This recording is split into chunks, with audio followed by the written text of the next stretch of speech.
భారత మాజీ ఉప ప్రధాని, బీజేపీ సీనియర్ నేత లాల్ కృష్ణ అద్వానీకి ఇవాళ కేంద్రం దేశ అత్యున్నత పౌర పురస్కారం భారతరత్నను ప్రకటించింది. వృద్ధాప్య కారణంగా రాజకీయాలకు దూరంగా ఇంట్లోనే ఉంటున్న ఆయనకు ఇవాళ భారతరత్న పురస్కారం అందిస్తున్నట్లు ప్రధాని మోడీ ఫోన్ చేసి తెలిపారు. అనంతరం ఎక్స్లో ఈ మేరకు పోస్ట్ కూడా పెట్టారు. దీంతో అద్వానీకి శుభాకాంక్షలు వెల్లువెత్తాయి. తనకు కేంద్రం ప్రకటించిన భారతరత్న అవార్డును వినయం, కృతజ్ఞతలతో అంగీకరిస్తున్నట్లు లాల్ కృష్ణ అద్వానీ ఇవాళ తెలిపారు.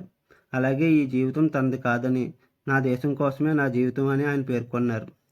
14 ఏళ్ల వయసులో రాష్ట్రీయ స్వయం సేవక్ సంఘ్లో స్వచ్ఛంద సేవకుడిగా చేరినప్పటి నుంచి తన జీవితంలో తనకు ఏ పని అప్పగించినా దేశానికి సేవలో అంకిత భావంతో నిస్వార్థంగా ఉండాలని కోరుకున్నట్లు అద్వానీ తెలిపారు.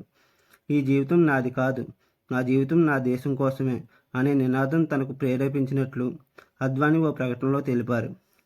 పండిట్ దీనదయాళ్ ఉపాధ్యాయ, భారతరత్న అటల్ బిహారీ వాజ్పేయి వంటి తనతో సన్నిహితంగా పనిచేసిన ఘనత కలిగిన ఇద్దరు వ్యక్తుల పట్ల అద్వానీ తన కృతజ్ఞతలు తెలిపారు.